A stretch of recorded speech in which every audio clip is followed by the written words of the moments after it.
The story unfolding in Belarus has shaken the region to its core.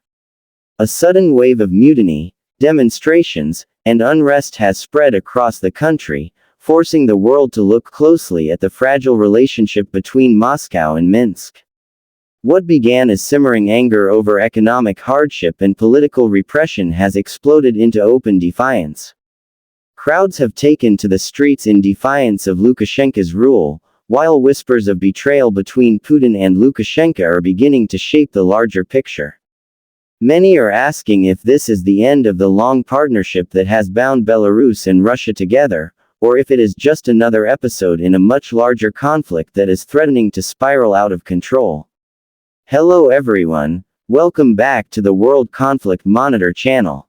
Please subscribe to my channel for more detailed breakdowns of global events. Today we dive deep into the extraordinary crisis taking place in Belarus, where protests are spreading everywhere, and Putin, once the strongest ally of Lukashenko, seems to be turning against him.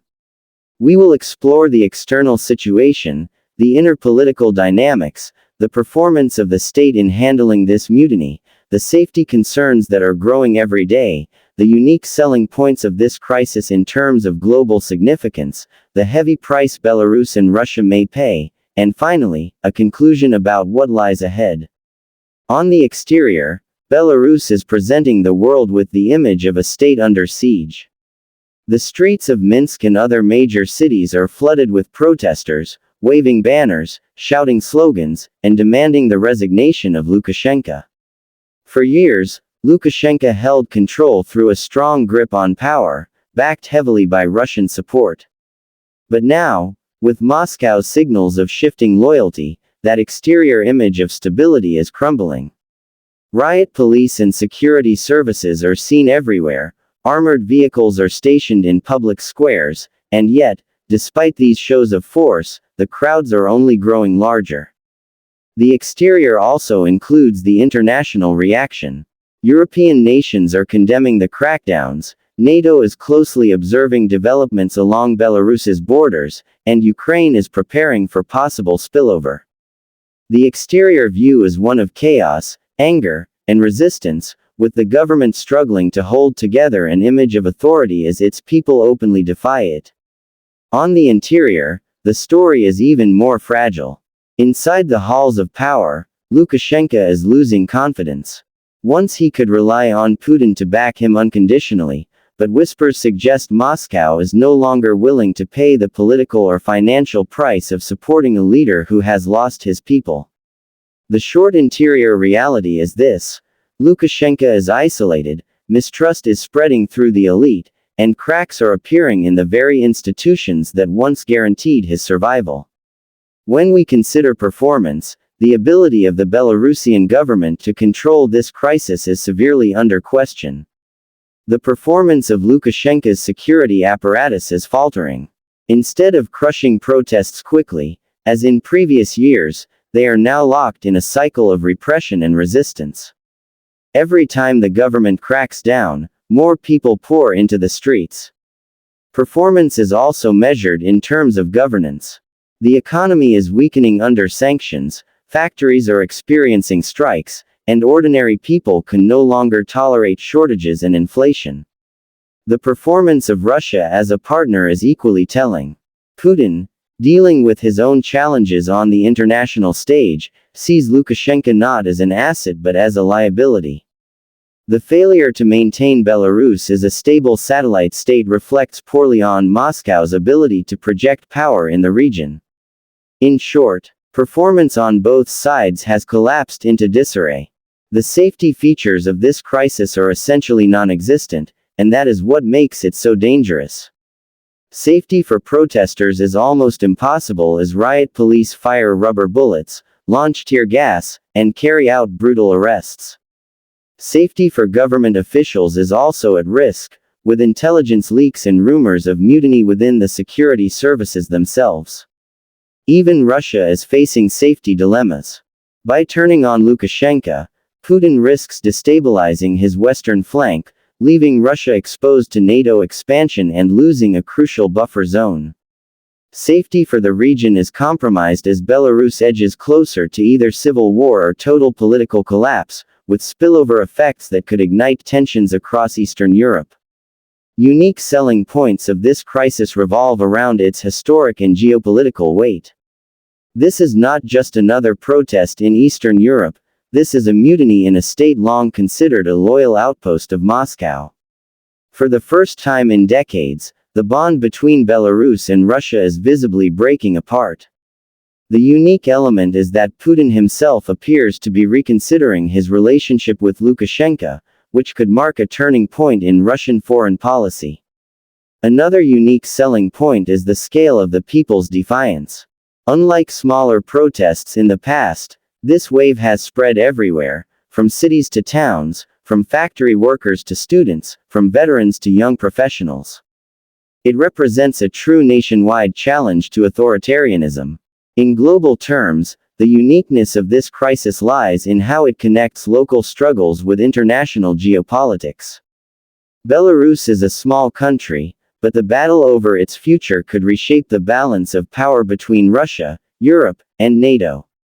The price of this crisis is already steep and will only rise.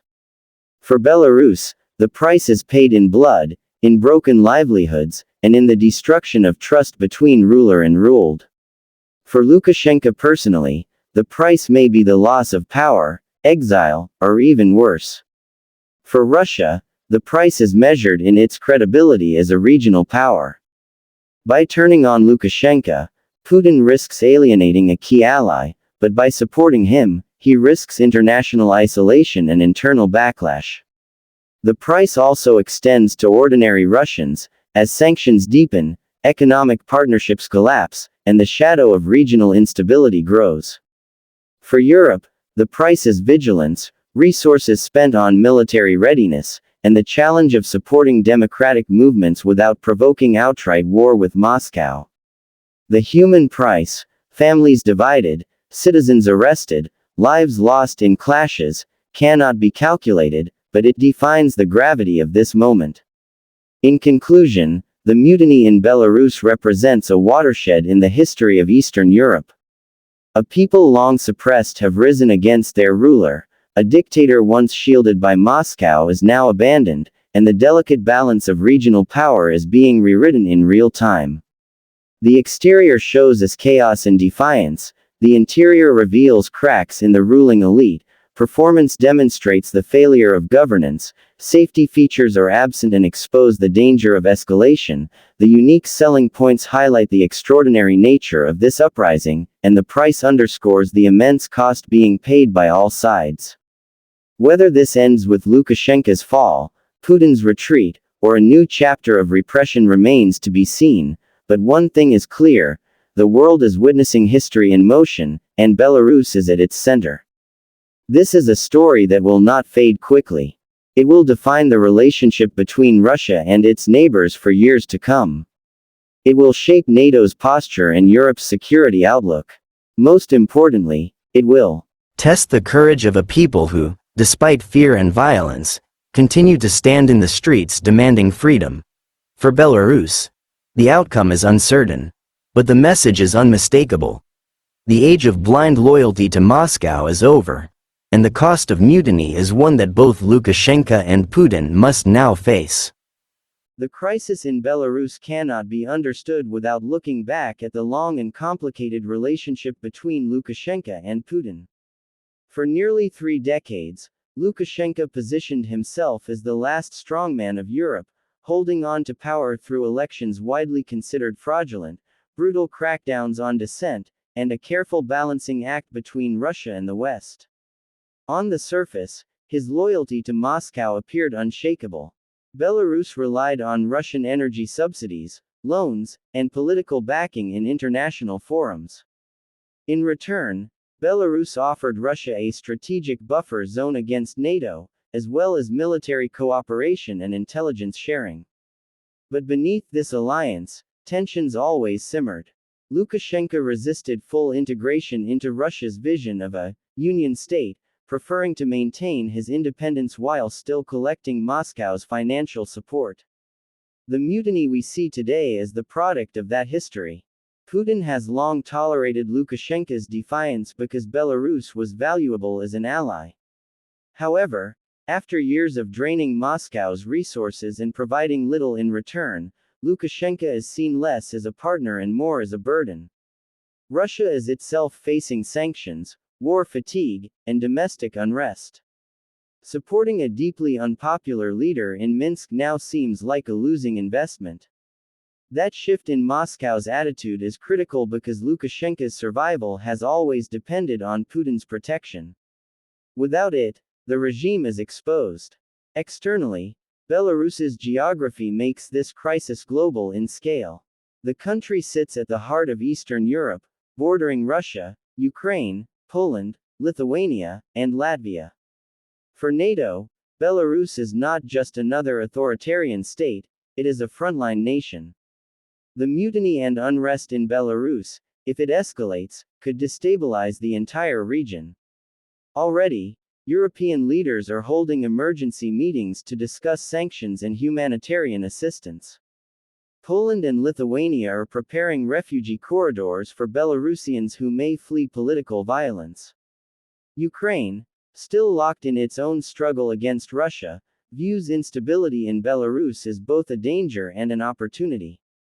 A weakened Lukashenko could remove a Russian ally from its northern border, but chaos could also create new security risks. On the interior level, Lukashenko's grip on his own institutions is unraveling. For decades, he built a system of loyalty based on patronage, ensuring that generals, ministers, and governors were rewarded for obedience. But the protests spreading everywhere are creating doubts inside this ruling elite. When ordinary people in Minsk, Gomel, Brest, and other cities openly chant, "Resign," and "Leave," it sends shockwaves through the government's hierarchy. Reports are emerging of defections within the police and intelligence services. Some officers refuse to use violence against protesters, others have resigned quietly, and whispers of discontent spread quickly in authoritarian systems where fear was once absolute. The performance of the state is visibly declining. Lukashenko's speeches, once delivered with confidence and threats, now appear defensive and erratic. His promises of stability sound hollow against the backdrop of daily marches and strikes. Factories that once formed the backbone of Belarus's economy are halting production as workers join the movement. The national airline faces cancellations, the banking system is under pressure, and foreign investors are fleeing. In performance terms, the state is failing at every level, politically, economically, and socially. Even the military, which Lukashenko has relied upon for intimidation, appears reluctant to turn its full force on its own people, fearing international condemnation and internal backlash. The safety concerns are multiplying. Protesters face arbitrary arrests, torture reports, and long prison sentences. Journalists covering the demonstrations are harassed, beaten, or expelled. International organizations warn of a looming humanitarian crisis if repression escalates. But safety concerns are not one-sided. Lukashenko himself is no longer safe, not even in his palace. Rumors circulate that he sleeps in different locations each night, afraid of assassination or defection within his own circle. Russia, too, faces safety risks. If Belarus spirals into civil war, Moscow could lose its Western shield and face NATO directly on its doorstep. The lack of stability in Belarus is not just a domestic threat, it is a regional security nightmare. The unique selling point of this crisis, compared to earlier moments of unrest, is the sheer scale and depth of popular participation. Unlike the protests of 2010 or 2020, which were significant but ultimately contained, the current movement has become a nationwide mutiny. Villages, towns, and cities are united in opposition. Students, workers, teachers, pensioners, and even former security officers are part of the uprising. This is no longer just a political opposition movement, it is a social revolution against decades of authoritarianism. What makes it globally unique is the role of Putin. Never before has Moscow signaled such open discontent with Lukashenko. By turning on his old ally, Putin reveals his willingness to sacrifice loyalty for strategy, showing the world that even the closest of partners can be discarded when convenient. The price of this mutiny is already visible. Streets are stained with blood from clashes, the prison system is overflowing, and the economy is on life support. For Lukashenko, the price could be exile or imprisonment if his rule collapses. For Putin, the price is strategic credibility.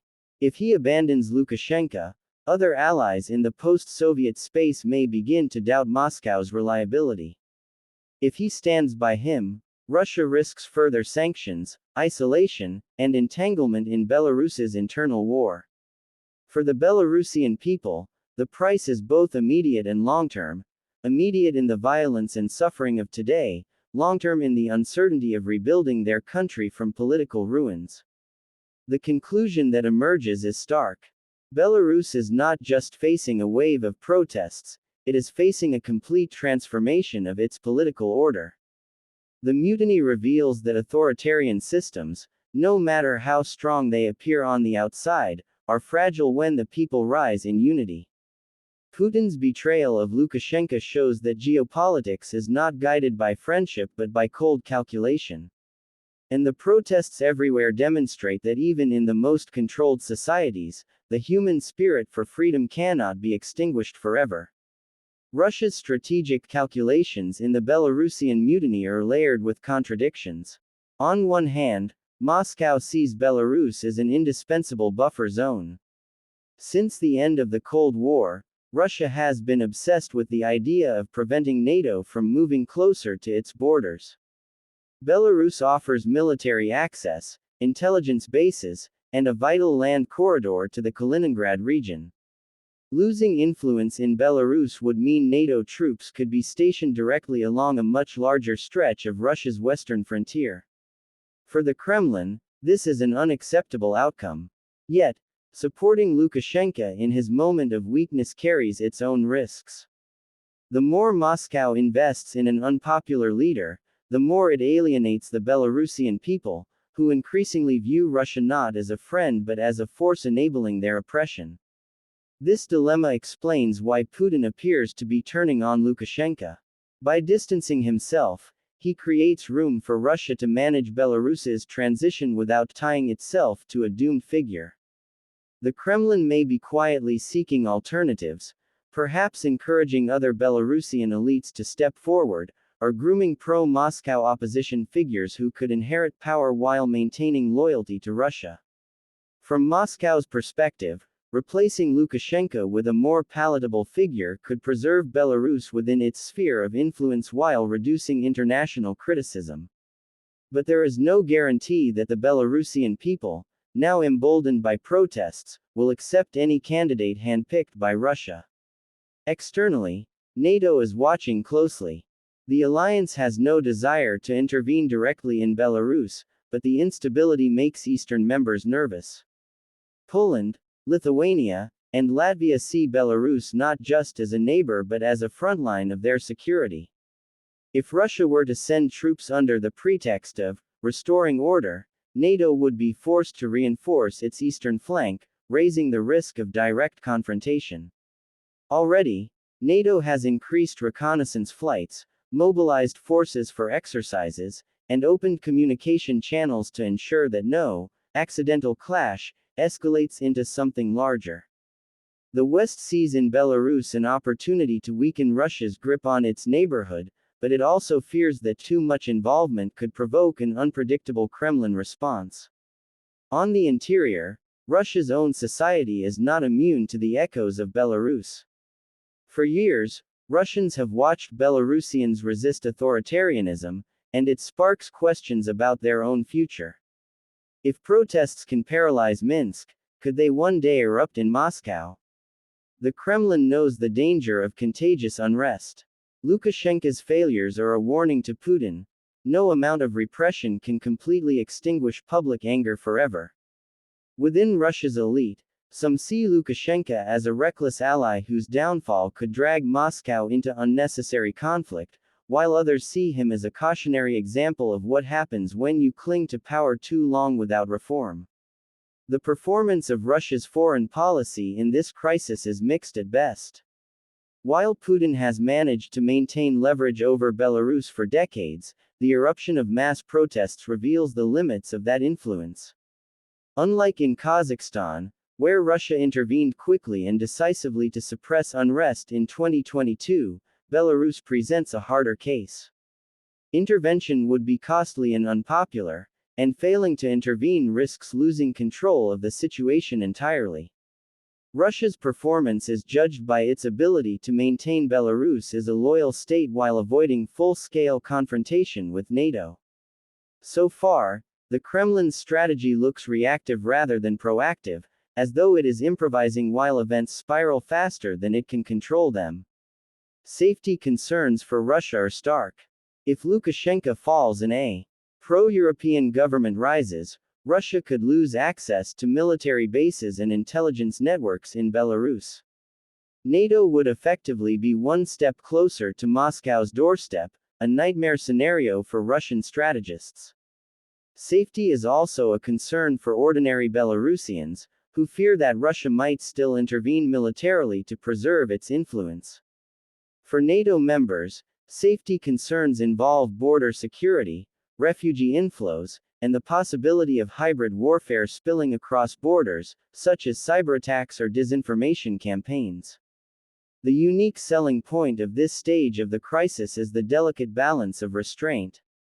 Unlike in Ukraine, where Russia chose full-scale invasion, Belarus presents a different model.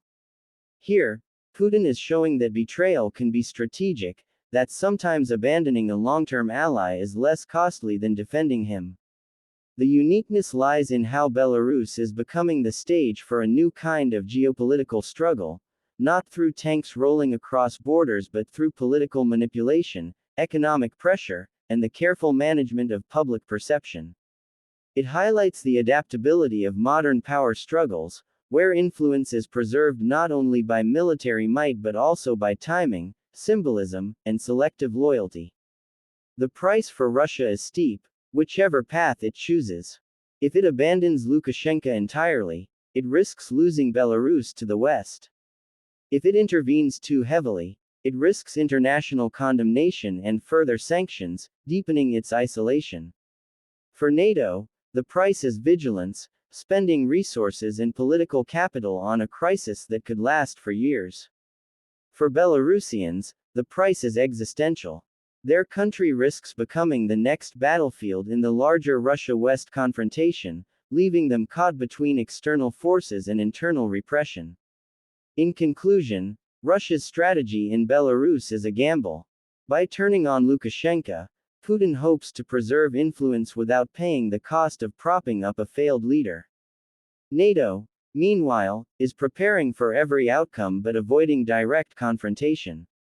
Belarus's people, however, are no longer willing to accept manipulation from either side.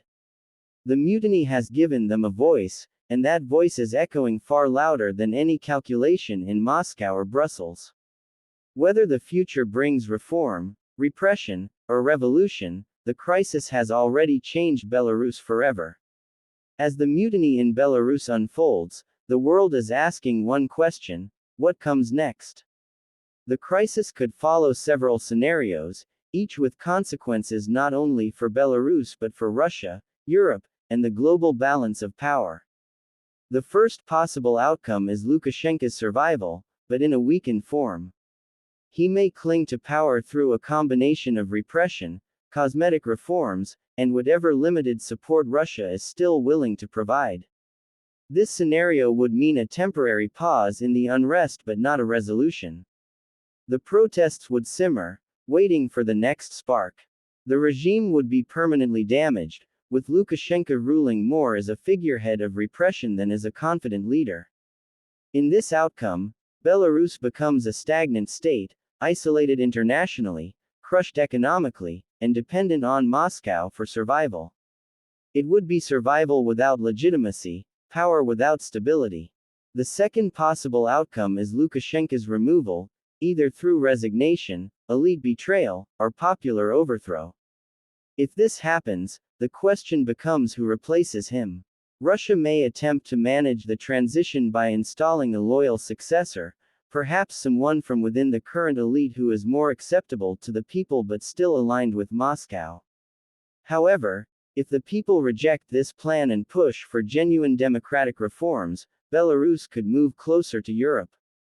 A democratic Belarus would be a nightmare for the Kremlin because it would show Russians that change is possible. The fall of Lukashenko could therefore become not just a Belarusian story but a Russian one, inspiring opposition movements across the border. The third outcome is escalation into civil conflict. If the regime refuses to step aside and protesters refuse to disperse, Belarus could descend into widespread violence. Armed clashes between loyalist forces and opposition groups could destabilize the entire country. This would create refugee flows into Poland, Lithuania, and Ukraine, drawing in international involvement. Russia might feel compelled to intervene militarily, citing the need to restore order, which would bring it into direct confrontation with NATO's borders. This is the most dangerous scenario because it could ignite a wider conflict far beyond Belarus. The exterior image of these scenarios is one of a crossroads. On one side lies the path of continued dictatorship, on the other the possibility of transformation, and in the middle the risk of chaos. International actors are watching carefully, but their influence is limited. Europe can offer economic aid and political support to democratic forces, but it cannot dictate outcomes. Russia can try to manipulate events, but it cannot completely control a people who have lost their fear. On the interior, the Belarusian elite faces its own choices. Generals, ministers, and governors must decide where their loyalty lies. Some will cling to Lukashenko, hoping to preserve their privileges. Others may seek to distance themselves, preparing for a post-Lukashenko era. These choices will shape the speed and nature of any transition.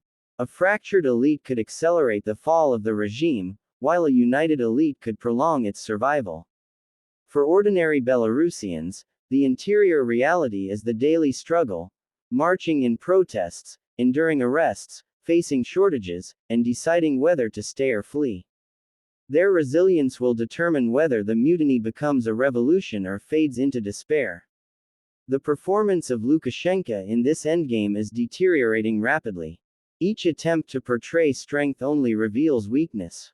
His reliance on fear tactics has lost its impact because the people are no longer afraid. His reliance on Moscow has become fragile because Putin sees him as expendable. The performance of Russia is equally precarious. If Putin mishandles Belarus, he risks losing not only an ally but also credibility as a regional power. Already, questions are being asked in other post-Soviet states. If Moscow can turn on Lukashenko, could it turn on them too? Safety remains elusive. Protesters risk beatings, imprisonment, or worse. Officials risk assassination or exile. The region risks a wider war. The absence of genuine safety nets, political, social, or economic, underscores the instability. Belarus is living without guarantees, with only uncertainty as its constant. The unique selling point of this final stage is its symbolism. Belarus is no longer just a story of one country. It is a symbol of the fragility of authoritarian alliances, the limits of repression, and the unpredictability of people power. It is a symbol of Putin's vulnerability, of Lukashenko's isolation, and of the determination of ordinary citizens to demand dignity. In a world where authoritarian regimes often appear invincible, Belarus is showing that invincibility is a myth. The price, however, is immense. Every day the protests continue, more lives are disrupted. Families are torn apart as fathers, mothers, and children are imprisoned or forced to flee. The economy bleeds under sanctions and strikes. Trust in institutions is shattered. For Lukashenko, the personal price may be exile, humiliation, or worse.